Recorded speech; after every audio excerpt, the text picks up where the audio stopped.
सातवाहनांच्या काळापासूनचा म्हणजे सुमारे इसवी सन पूर्व 220 ते 240 पासूनचा वैभवशाली इतिहास कल्याण शहराला आहे.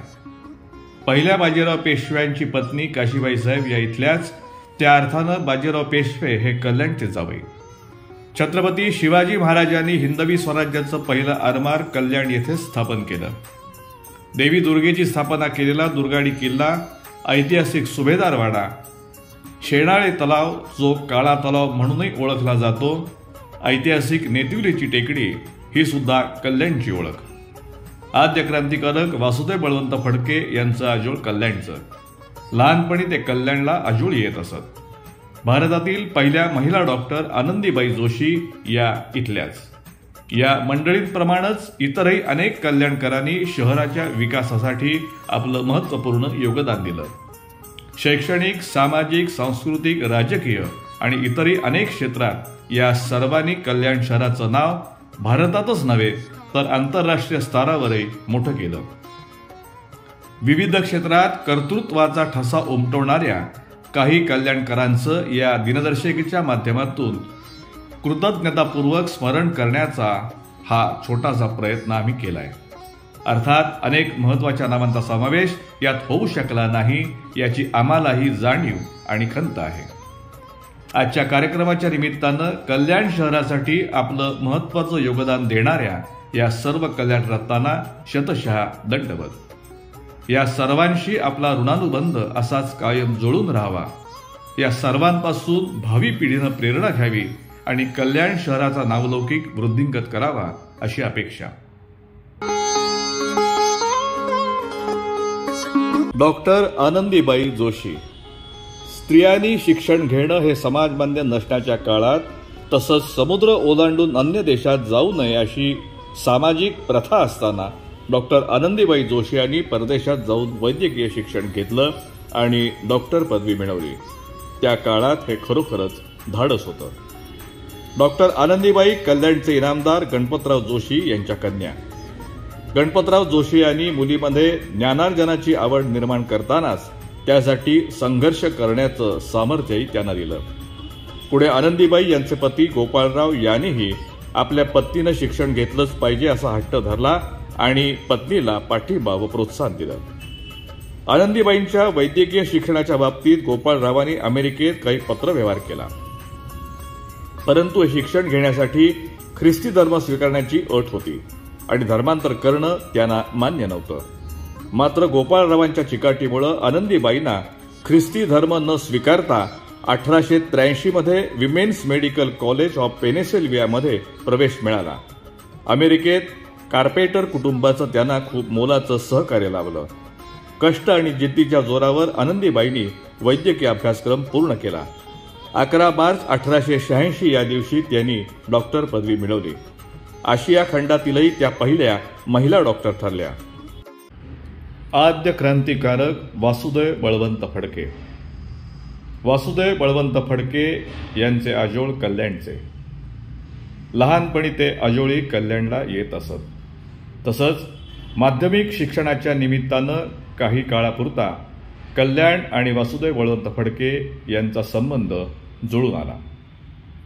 ब्रिटिशांच्या सत्तेविरुद्ध स्वातंत्र्याची मशाल पेटवल्यानंतर वासुदेव बळवंत फडके आपल्या काही सहकाऱ्यांसह कल्याण आणि डोंबिवलीच्या सीमेवर असलेल्या नेतिवली टेकडीवरील गुहेत आणि परिसरातील जंगलात वास्तव्यास होते असं सांगितलं जातं.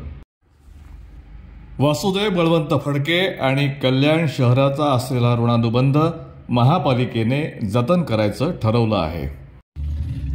कल्याण डोंबिवली महापालिकेकडून नेतिवली टेकडीवरील या गुहेत वासुदेव बळवंत फडके यांचं स्मारक उभारण्यात येणार असून तसा ठराव महापालिकेच्या महासभेमध्ये मंजूर झाला आहे. शस्त्रगुरू लहुजी वस्ताद साळवे आणि वासुदेव बळवंत फडके यांचे प्रेरणादायी स्मारक व्हावं म्हणून इतिहास संकलन समिती कोकण प्रांत, सामाजिक कार्यकर्ते राजन चौधरी गेली काही वर्षे प्रयत्न करत आहेत. त्यांच्या या प्रयत्नांना लवकरच यश मिळो अशा शुभेच्छा. शंकरराव झुंजारराव. शंकरराव झुंजारराव यांचा जन्म मुरबाड तालुक्यातील मौजे सरळगाव नेवाळपाडा येथे झाला.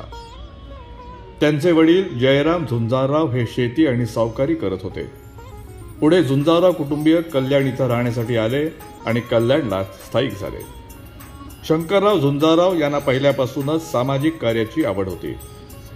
मुरबाड लोकल बोर्डाचे सदस्य आणि अध्यक्ष म्हणून, तसंच कल्याण नगरपालिकेचे नगरसेवक आणि नंतर कल्याण नगरपालिकेचे नगराध्यक्ष म्हणूनही त्यांनी काम पाहिलं. मराठा समाजात शिक्षणाचा प्रसार व्हावा यासाठी त्यांनी 1918 मध्ये मराठा शिक्षण मंडळ संस्था तसंच दिवस व रात्र शाळा सुरू केली. 1922 मध्ये झुंजारराव यांच्या पुढाकारानं कल्याण इथं मराठा शिक्षण परिषद आयोजित करण्यात आली होती. या परिषदेनंतर झुंजारराव यांच्या नेतृत्वाखाली संपूर्ण ठाणे जिल्ह्यात ठिकठिकाणी शिक्षण संस्था स्थापित करण्यात आल्या. खेड्यांमधून शिक्षणाचा प्रसार करण्यासाठी शेतकरी विद्याप्रचारक संघाची त्यांनी स्थापना केली. 7 एप्रिल 1934 रोजी शंकरराव झुंजारराव यांचं निधन झालं. त्यांच्या सामाजिक शैक्षणिक कार्याचा गौरव म्हणून कल्याण येथील एका चौकाला तसंच एका व्यापारी संकुलाला शंकरराव झुंजारराव यांचं नाव देण्यात आलं आहे. प्राध्यापक राम कापसे यांचा जन्म 1933 मध्ये ठाणे जिल्ह्यातील जव्हार इथं झाला. मूळचे शिक्षक असलेले राम कापसे हे 1959 ते 1993 या कालावधीत रुपारेल महाविद्यालयात प्राध्यापक होते. जनसंघ, जनता पक्ष आणि भारतीय जनता पक्ष या राजकीय पक्षांचे ठाणे जिल्ह्यातील ते ज्येष्ठ नेते होते. 1962 ते 1974 या कालावधीत ते कल्याण नगरपालिकेत नगरसेवक होते. 1978 मध्ये कल्याण विधानसभा मतदारसंघातून ते निवडून आले आणि पहिल्यांदा आमदार झाले. पुरोगामी लोकशाही दलाच्या काळात त्यांनी सिडकोचं अध्यक्षपद सलग 2 वर्ष भूषवलं. 1980 मध्ये ते पुन्हा आमदार म्हणून निवडून आले. 1985 मध्ये ते तिसऱ्यांदा आमदार झाले.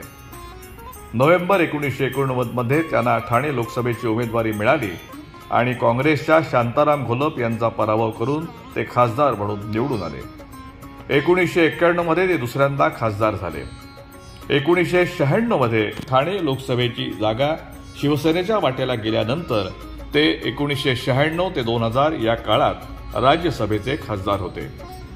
जानेवारी 2004 ते 6 या कालावधीत त्यांनी अंदमान आणि निकोबारचे नायब राज्यपाल म्हणूनही काम पाहिलं.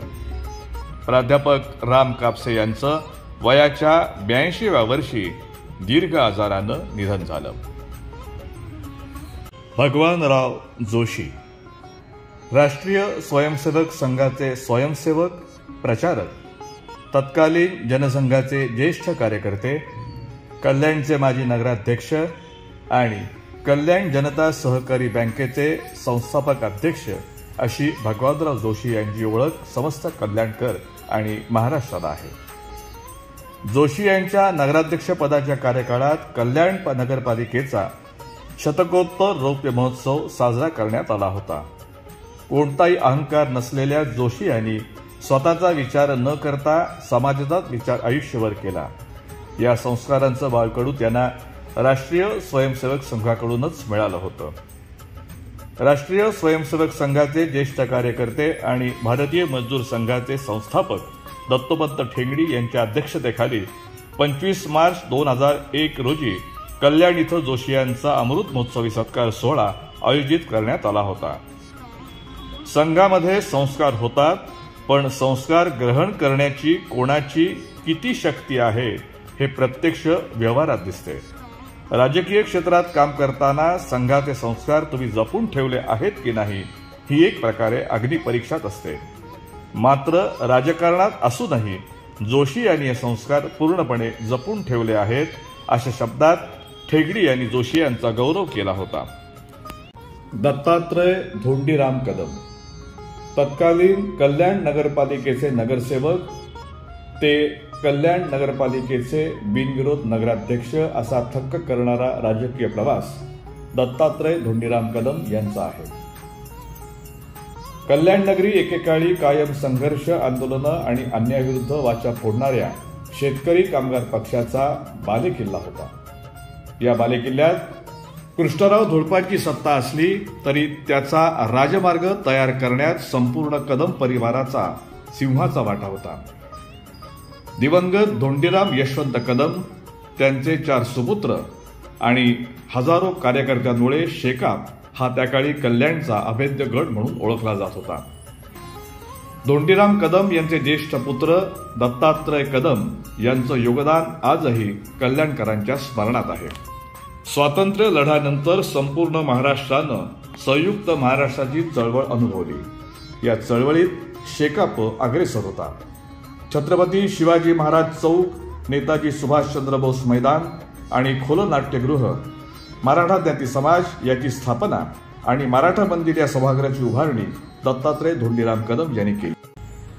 कल्याण शहराचं नाव राष्ट्रीय आणि आंतरराष्ट्रीय स्तरावर नेणारे प्रसिद्ध शिल्पकार सदाशिव दत्तात्रय उर्फ भाऊ साठे हे कल्याणचेच. लंडनच्या बकिंगहॅम पॅलेस इथं असलेला प्रिन्स फिलिप यांचा पुतळा भाऊ साठे यांनी तयार केला आहे. नवी दिल्लीतील महात्मा गांधी यांचा पुतळा, गेटवे ऑफ इंडिया येथील छत्रपती शिवाजी महाराज यांचा अश्वारूढ पुतळा, ग्वाल्हेर येथील राणी लक्ष्मीबाई यांचा पुतळा ही भाऊ साठे यांच्या कामाची स्मारक आहे. संपूर्ण देशात भाऊ साठे यांनी तयार केलेले भव्य पुतळे आजही सुस्थितीत आणि दिमाखात उभे आहेत. भाऊ साठे यांनी तयार केलेल्या दांडी यात्रा शिल्पाचं काही वर्षांपूर्वी पंतप्रधान नरेंद्र मोदी यांच्या हस्ते उद्घाटन झालं. ते त्यांनी केलेलं अखेरचं शिल्प ठरलं. शिल्पकार भाऊ साठे यांनी शिल्पकलेत वेगवेगळे प्रयोग केले. भाऊ साठे यांनी लिहिलेलं आणि आपल्या शिल्पकलेविषयी शिल्पांची जन्मकथा सांगणारं आकार ह्या नावाचं पुस्तक प्रकाशित झालं आहे. डोंबिवली पूर्व विभागात औद्योगिक वसाहतीत त्यांनी उभारलेलं शिल्पालय आहे. कल्याण भूषण, कुसुमाग्रज प्रतिष्ठानचा Goda Gaurav, art society of India, Mumbai art सोसायटीचा जीवन गौरव आदी विविध सन्मानांनी त्यांना सन्मानित करण्यात आलं होतं. कृष्णराव धुळप शेतकरी कामगार पक्षाचे संस्थापक सदस्य, सलग 3 वेळा आमदार, सलग 10 वर्ष विरोधी पक्षनेते आणि त्यानंतर काही वर्ष राज्यसभेचे ते खासदार होते. लेझिम, कुस्ती, कबड्डी, क्रिकेट, व्यायाम यातही ते आघाडीवर होते. 40 मिनिटात 741 सूर्यनमस्कार घालून त्यांनी कल्याणमध्ये सर्वांना आश्चर्यचकित केलं होतं. 1972 मध्ये विधानसभेतील विरोधी पक्षनेते म्हणून त्यांची नियुक्ती झाली आणि पुढे सलग 10 वर्ष त्यांनी विरोधी पक्षनेते म्हणून काम केलं. 1974 ते 1980 या कालावधीत ते राज्यसभेचे खासदार होते. जानेवारीमध्ये पुण्याजवळील तळजाई इथं राष्ट्रीय स्वयंसेवक संघाच्या झालेल्या शिबिराला ते निमंत्रित पाहुणे म्हणून उपस्थित होते.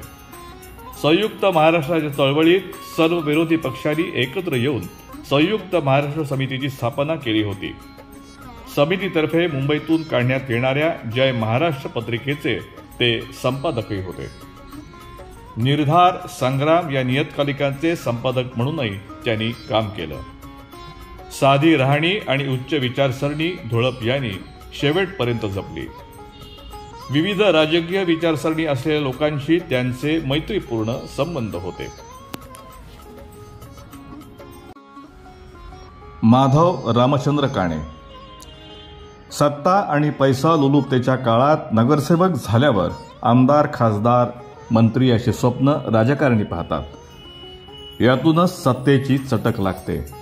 मात्र नगरसेवक आणि विविध पदभूषवूनही सत्तेच्या राजकारणात न राहता आपलं संपूर्ण आयुष्य समाजासाठी, वनवासींसाठी समर्पित करणारे माधव रामचंद्र काणे यांच्यासारखी व्यक्ती विरळच. 1952 मध्ये भारतीय जनसंघाची स्थापना झाली. मुंबई, ठाण्यातही भारतीय जनसंघाचं काम सुरू झालं. माधवराव काणे हे जिल्हा मंत्री म्हणून काम करू लागले. संघटनात्मक कामाच्या प्रवासादरम्यान त्यांचा जव्हार, मोखाडा, पालघर, डहाणू परिसराशी जवळून संबंध आला. याच काळात ते कल्याण नगरपालिकेत नगरसेवक म्हणून निवडून आले. गोवा मुक्ती संग्रामातही माधवराव काणे यांचा सक्रिय सहभाग होता. 16 एप्रिल 1967 या दिवशी तलासरी येथे 7 विद्यार्थ्यांसह वनवासी विद्यार्थी वसतिगृह सुरू करण्यात आलं. आज या वसतिगृहात शेकडो विद्यार्थी शिक्षण घेत आहेत. माजी खासदार चिंतामण वनगा, माजी मंत्री विष्णू सवरा हे याच वसतिगृहाचे विद्यार्थी. इथं शिकलेले काही विद्यार्थी डॉक्टर झाले तर काही विद्यार्थी बँकेत व्यवस्थापक म्हणून नोकरी करत आहेत. विठ्ठल ईश्वाद. नवी दिल्ली येथील महाराष्ट्र मंडळातर्फे सार्वजनिक गणेशोत्सव सुरू करण्यात आला. त्या गणेशोत्सवात पहिल्या वर्षापासून सलग 6 वर्ष गणपतीची मूर्ती तयार करण्याचा बहुमान मूर्तिकार विठ्ठल ईश्वाद यांना मिळाला. दिल्लीप्रमाणेच इंदूर, पुणे, नाशिक, धुळे, वसई, मुंबई शहर आणि उपनगरात अनेक ठिकाणी ईश्वाद यांनी तयार केलेल्या गणपती मूर्तींची प्रतिष्ठापना करण्यात येत होती. भांडी तयार करण्याचा या समाजाचा मुख्य व्यवसाय. मात्र ईश्वाद यांनी परंपरागत व्यवसाय न करता आपली वेगळी वाट निवडली. मूर्तिकलेचं कोणतेही शिक्षण त्यांनी घेतलं नव्हतं. कल्याणमधील त्या काळातील प्रसिद्ध मूर्तिकार D.P. लोहार यांच्या मूर्ती कार्यशाळेत ते जायचे, निरीक्षण करायचे. आकलन शक्ती, नवीन काही करण्याची आवड यातून ईश्वाद मूर्तिकार झाले. कल्याणच्या प्रसिद्ध सुभेदार बाळा गणेशोत्सवाच्या शताब्दी वर्षातील गणपतीची मूर्ती ईश्वाद यांच्याकडूनच तयार करून घेण्यात आली होती. गणपतीच्या मूर्तीच्या डोळ्यांची आखणी सर्वात महत्वाची असते. तो त्या मूर्तीचा प्राण असतो. ईश्वाद हे मूर्तीच्या डोळ्यांची आखणी करण्याकरता निष्णात होते. भारताचार्य चिंतामण विनायक वैद्य. प्रखर बुद्धिप्रामाण्यवादी, विवेकवादी, विज्ञाननिष्ठ, लेखक, वक्ते, इतिहास संशोधक आणि ब्रिटिशांच्या काळात इतिहास पुनर्लेखनाचा आग्रह धरणारे चिंतामण विनायक उर्फ भारताचार्य वैद्य हे पहिले इतिहासकार होते. संस्कृत साहित्याचा, वैदिक वाङ्मयाचा त्यांनी भारतीय दृष्टिकोनातून अभ्यास केला. वैद्य यांची बुद्धिमत्ता, कर्तृत्व आणि त्यांच्या प्रकांड पांडित्याचा गौरव म्हणून लोकमान्य टिळक यांनी वैद्य यांना भारताचार्य ही पदवी बहाल केली. 1908 मध्ये झालेल्या अखिल भारतीय मराठी साहित्य संमेलनाचे अध्यक्षपद, 1928 मध्ये झालेल्या अखिल भारतीय मराठी साहित्य संमेलनाचे स्वागताध्यक्षपद त्यांनी भूषविले होते. 1934 मध्ये झालेल्या अखिल भारतीय मराठी नाट्य संमेलनाचे ते अध्यक्ष होते. वैद्य यांनी ऐतिहासिक, सामाजिक, धार्मिक विषयांवर संशोधन आणि अभ्यास करून अनेक ग्रंथ लिहिले. हे लेखन करताना त्यांनी पाश्चात्य जगाचे भारतीय इतिहास, धर्म, संस्कृती, समाज याबद्दल असलेले गैरसमज दूर करण्याचा प्रयत्न केला. राष्ट्रीय शिक्षण आणि स्वदेशी या विषयावर त्यांनी विविध ठिकाणी व्याख्यानं देऊन जनजागृती केली. वरसईकर गोडसे भटजी यांनी लिहिलेल्या माझा प्रवास या पुस्तकाचं प्रकाशन करण्यात चिंतामण विनायक वैद्य यांचं महत्वाचं योगदान होतं. दत्तात्रय पांडुरंग पिंपळे उर्फ D.P. लोहार. लोहार कामाच्या पिढीजात व्यवसायामुळे ते D.P. लोहार या नावानं ओळखले जात होते. मुंबईच्या जे कला महाविद्यालयातून त्यांनी पदवी प्राप्त केली. चित्रकला, शिल्पकला, उद्योग व्यवसाय, रंगभूषा, मूर्तिकार, सजावटकार, चलचित्र देखावे निर्मिती, अभियांत्रिकी इत्यादी विविध क्षेत्रात त्यांनी आपलं स्वतःचं वेगळं स्थान निर्माण केलं. डोरको या जर्मन कंपनीचा वस्त्रा भारतात त्यावेळी येत होता. परदेशातून येणारा वस्त्रा कल्याण येथे तयार करण्याची कल्पना त्यांच्या डोक्यात आली आणि त्यांनी कामाला सुरुवात केली. स्वदेशी बनावटीचा वस्त्रा वापरणे योग्य आहे यावर शिक्कामोर्तब झाल्यानंतर त्यांनी वस्त्र्याची निर्मिती करायचं ठरवलं. गोल सळईतून वस्त्रा तयार करण्याचं तंत्र त्यांनी विकसित केलं. यासाठीचं रेखांकन तयार करून सहकाऱ्यांच्या मदतीनं यंत्रसामुग्रीची निर्मिती केली आणि भारतात देशी वस्त्र्याची निर्मिती करण्याचा कारखाना सुरू केला. वस्त्र्याची विक्री, विपणन यासाठी त्यांनी खूप मेहनत घेतली आणि अल्पावधीतच हा वस्त्रा लोहार वस्त्रा या नावानं महाराष्ट्रात लोकप्रिय झाला.